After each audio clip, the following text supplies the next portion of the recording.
You're cold. It's late. Your blanket is not where you left it this morning when you went to try to find a job.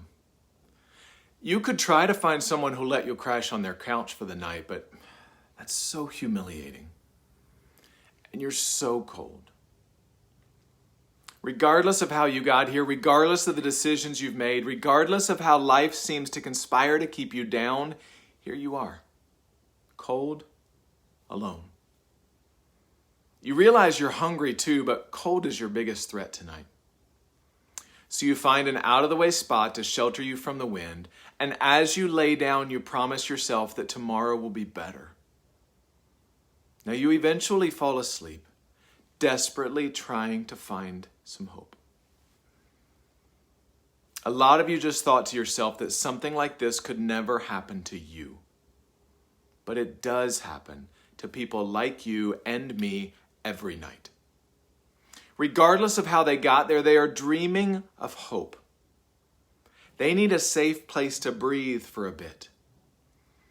Because you see, when your brain is functioning in survival mode, you can't do things today that will set you up for success tomorrow. You got to do the things today that will allow you to survive today. You let tomorrow worry about itself. But here's what we know. When we can bring people inside for a season, help them get cleaned up, teach them job skills, help them find a job, eventually moving them into transitional housing, when we can help them grow, it gives them a reason to hope.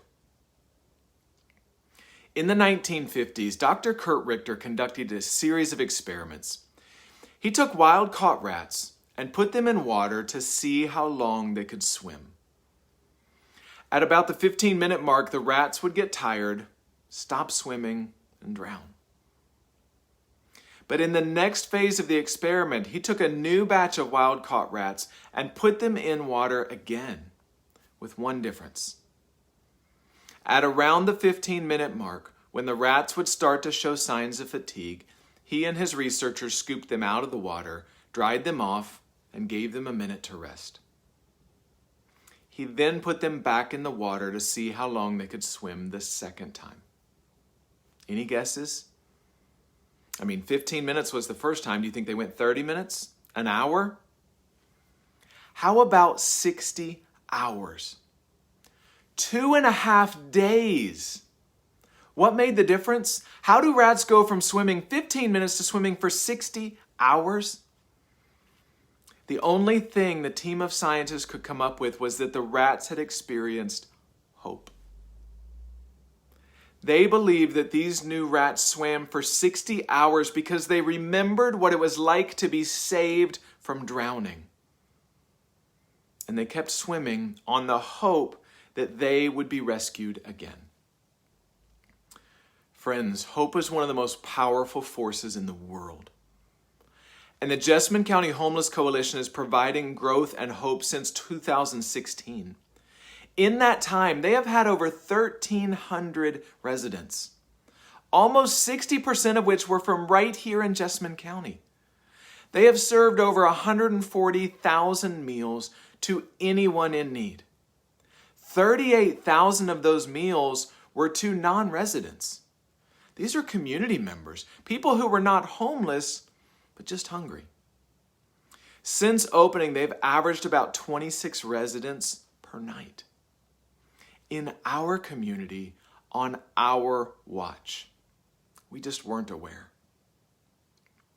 But in the last week, they announced that they are expanding their services by opening the Center for Growth and Hope on Main Street. Y'all, this is huge. In this new, larger facility, they'll be offering a program dedicated to helping veterans because their needs are specific to them. A family-first program that has individual housing units for women and children. A domestic violence program in conjunction with Greenhouse 17 that will increase the statewide capacity to shelter victims of domestic violence. And a substance abuse treatment program that allows you to walk in off the street and begin treatment immediately. No wait time, no red tape. And every resident who engages in their 90-day program begins to learn how to save money so that they will never need a shelter again. You see, the Center for Growth and Hope are not just providing a bed and a meal.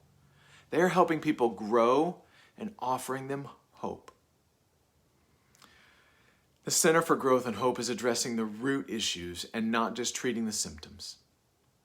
Since opening in 2016, the Jessamine County Homeless Coalition has had a 25% success rate. You need to know that the national average is 20%. What we are doing right here in Jessamine County is working. You see, of those 1,300 residents that have been through the Jessamine County Homeless Shelter, 325 of them, they left with income and housing. But the work has only just begun. I believe our best days are ahead of us, but it's going to take all of us. In the coming weeks, I will keep you informed on what you can do about what we've talked about today. Right now, I just ask that you pray. Pray for a soft heart. Pray for a willing heart. Pray that God will show you where you fit into this whole thing. There are a lot of ways that we can help people experience the hope that will allow them to swim a whole lot longer. And I want to be a part of that. Don't you? Stay tuned, friends.